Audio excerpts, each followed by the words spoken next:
If you want to see and hear more content like this, make sure you subscribe and follow. It's really great to be able to chat with Capri Fox today for the KAIROS Pro Jiu-Jitsu podcast and the KAIROS 3 event happening on Sunday, the 16th of November, hosted at Escapology BJJ and sponsored by 866 Jiu-Jitsu and Wellness Camp, Gi Repair Lab, Scramble Brand, Jits Magazine, Jiu-Jitsu Lou Podcast, BitHug and Tansoft. Capri, how are you feeling? I'm feeling really great. It's lovely to meet you. Good mix of excited and nervous. I am very pleased to hear that, but I'd also love to hear how you came to be in the super fight for KAIROS 3. So a while ago, I was contacted on Instagram by the UK75kg Plus Women's BJJ group.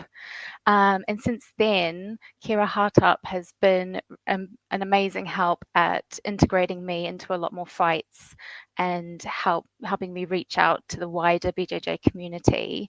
And after her and I had a competition together at I think it was the All Stars Capital event, she kindly let me know that she had nominated me for a spot in this super fight, which was incredibly exciting and then also very nerve-wracking, but I'm incredibly grateful to her.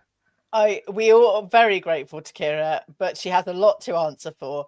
It will be incredible amount of fun, and I'm so pleased you're stepping up to be matched with Annabelle Holmes for the under 87 kg super fight, and you're both blue belts, and this is a rematch, I gather.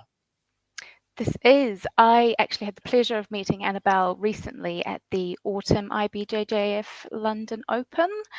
And that was actually a very comforting experience. If you've met Annabelle, which I know you have, she's incredibly friendly.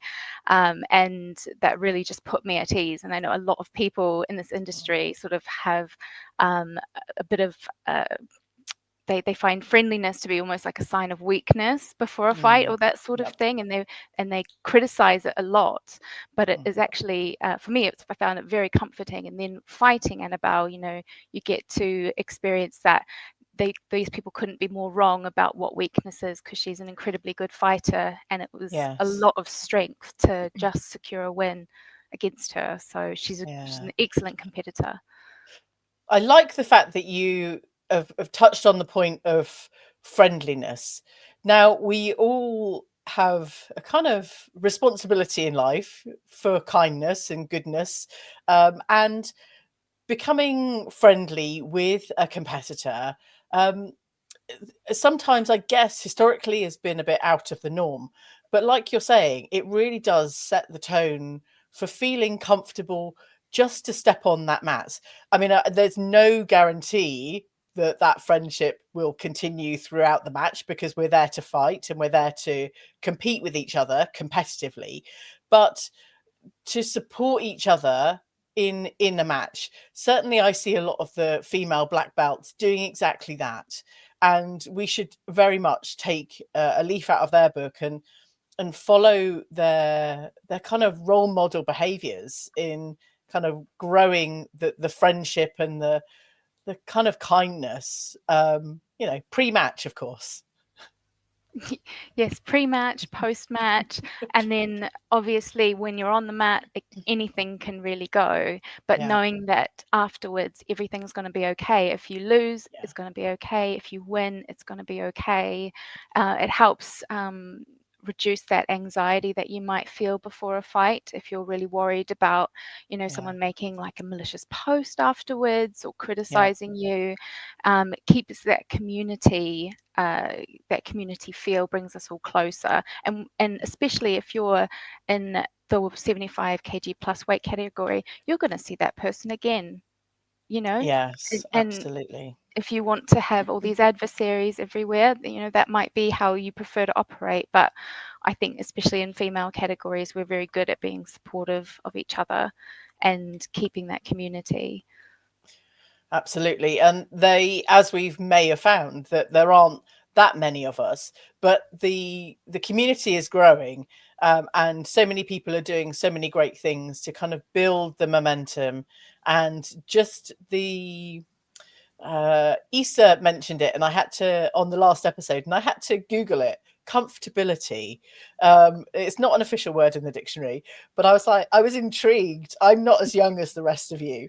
I was like, that's not a real word, but but the comfortability of um, the feeling kind of before and after and kind of ongoing. You know, we have to meet people and still network with other like-minded individuals that are in this sport, and I think it's just that feeling of comfortability is so reassuring for so many people, because this is your first super fight, and I'm very pleased that you're on KAIROS 3, representing the over 75 kg kind of UK group. um, Talk to me about your previous competition experience, and kind of what's led you to accept this super fight, all but through nomination, for KAIROS 3. So I first started competing once I got to the UK. Historically, I was living in New Zealand, and I never at the time I was practicing BJJ on and off, but it wasn't until I moved to the UK that I was very consistent. Yeah. And then my coaches as well, which I was quite pleased to find, they were very supportive of female fighters. You weren't an invisible student. Yeah. And they were very encouraging at even a very early level to compete. That was kind of something I'd always wanted to push myself to do, to take myself out of my comfort zone. Mm. Um, and when I was really surprised when I had like one stripe on my belt, and my coach was like, "Oh, we've got Caged BJJ coming up. You should join. You should do it." And everyone was pushing me. And then I just found out that, win or lose, when you push yourself, you still feel really good about yourself. You take so much away from that experience. Yeah. And then from there, I just kept building. And I kind of tried to have this attitude with myself that if coach thinks I can do it, then I need to not doubt myself, because I'm less likely to believe I'm capable of something. If he Yeah. thinks I'm capable of something, take that opportunity. And so every time it was suggested to me, "Oh, would you like to do, um, you know, IBJJF?" Yes, yes, I'll do it. "Do you want to do Europeans?" Yes, yes, I'll do it. If I Wow. can, then I will. Yeah. And then also they were very supportive of when I wouldn't perform very well, which I think Yeah. is probably more important than how they react when you succeed, is how a coach reacts when you Yes. fail. And even then, actually, another important experience in my competition history is that I've competed twice in the Essex Jiu-Jitsu Open, and I got into that because the first woman I ever competed against invited me to that competition, and we got to Wow. fight each other again, and it just shows that how important it is to be friendly and to Yeah. create that community. And her and I had an amazing bout where I lost against her, and then we had to do another round robin, and somehow I managed to come out on top of that competition as well. But I wouldn't have been there without her Yeah. bringing me into that circle. Um, Yes. No, so I'm very proud of you for taking up the opportunity and for kind of listening to your coach, encouraging you, and kind of other competitors inviting you in. Do you think there will become a point where you're able to kind of self-sustain and encourage and empower yourself to make those decisions without anyone else kind of prompting you? Do you see that in your future? yes, I can feel it sort of already happening now. So now that I've done certain levels of competitions, these smaller competitions in like regional, national, and then international competitions, I know Yeah. what's expected and I know what the level is, but you have to sort of do it the first time to understand, what you need to work on and what Yeah. level you need to be. And so now I understand what I'm capable of. I can now just quite comfortably prepare, and I'll know I'll do London Open next year as well. Yeah. I know that I'll do that without asking. I'll be the one asking others, "Are you doing the London Open?" Because I'm going to So be you'll there. get the early bird discount before everybody else. Yes. I love it. Now, talk to me about kind of any competitive edge or anything else you've done in your life prior to jiu-jitsu. Is there anything that's kind of echoed through in terms of your behaviors, your attitude, your friendliness that are now being mirrored in jiu-jitsu? Prior to doing jiu-jitsu, I actually did like a lot of circus art type performance things, things that make you very strong and very flexible. And it was a COVID that actually shut down the gym that I was training at, and I thought I can't vegetate. I'm not ready. I've just got my body into a great condition.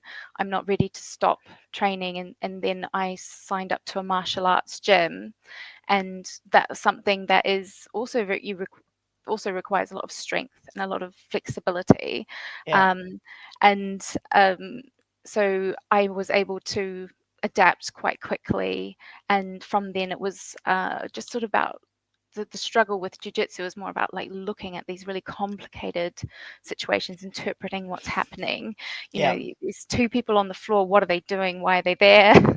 And once I kind of overcame that, then a lot of my previous training could really come through and help me stand out a bit in class and that sort of thing. Fantastic. Now you've mentioned circus skills. I want to know what your kind of your forte was in that art. Tell us more. I loved aerial hoop. That was my favorite one, when they hang a big metal hoop from the ceiling and then you Yeah. have to spin around in it and dance and all that sort of thing. And yeah, that was what got me into fitness, really. Um, Ah. so I would encourage anyone who, if you're a former dancer and you want something you can do as an adult, it's a great skill set. What do you think? I've got my assumptions, but what do you think um, you're bringing from that skill set that enables your level of jujitsu now?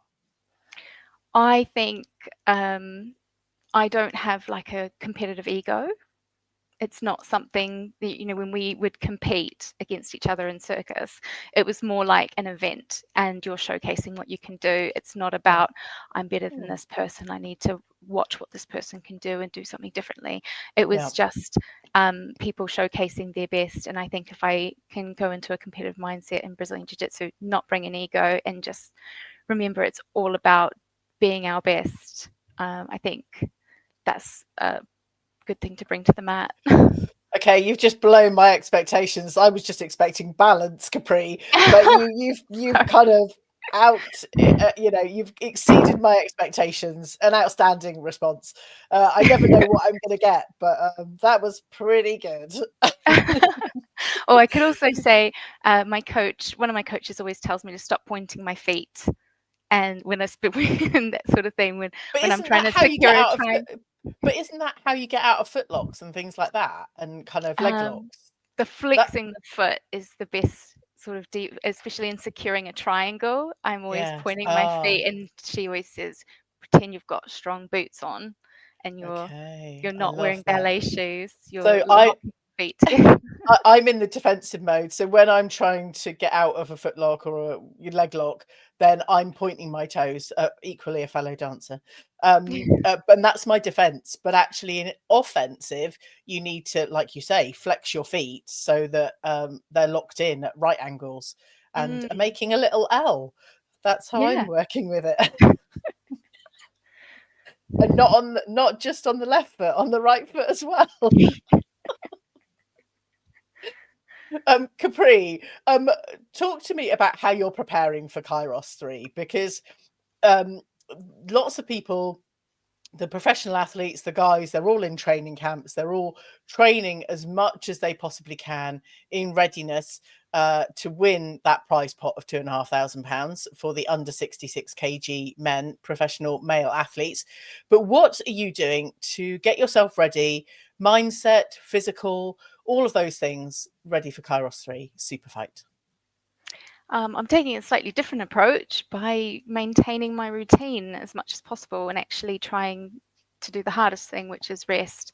I've found that I can sustain big periods of training quite well, but I can also risk burning out, and I don't want to go into a Yeah, competition or an event like this in a really bad mindset or feeling like I don't want to do jiu-jitsu today. I'm just tired to my bones. yeah. And I know everyone knows that feeling. So I really just want to keep my routine, insert a little bit more rest where I can. And I do a Mm, bit of strength and conditioning on the side as well, just so there's a bit of functional movement, not just drilling over and over and over again. But I keep it yeah. pretty straightforward. What are we expecting from your game for the super fight without necessarily giving too much away to maybe Annabelle who's listening? Hi, Annabelle. I hope you're well. Be nice to me, Annabelle.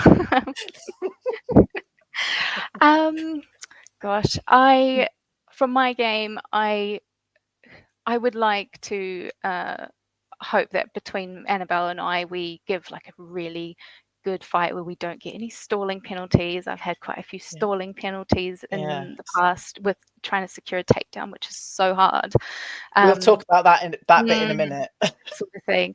So I would just like a really good flow roll, but it's aggressive and Yeah. it's just some good jiu-jitsu. Nice. I love the performance piece of your kind of being and mindset that actually this has to be the super fight of the event with an aggressive flow roll, shall we say? But Yeah. you mentioned stalling. Now, one of the struggles I also have is points with stalling, points against. Um, how have you overcome that?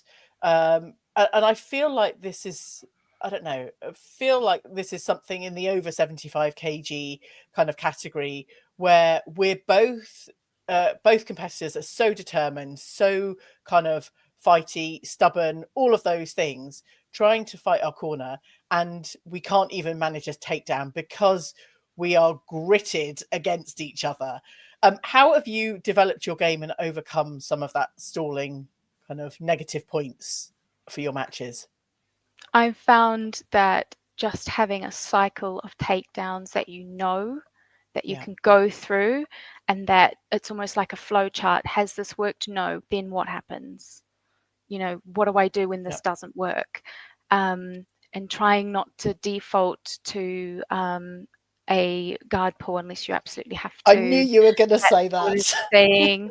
I mean, it's completely valid guard pulling that and what have you, but everyone loves a good takedown, and Yeah. just getting confident with one of them, even just picking one that you're looking for, that you can try and set up, or and then just trying to have a few more that you're ready with.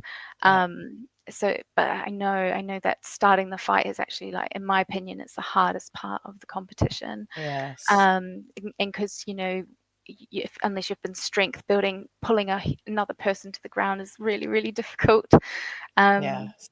yeah, but definitely, I think getting confident with like a handful of takedowns definitely builds your confidence in the start of the match.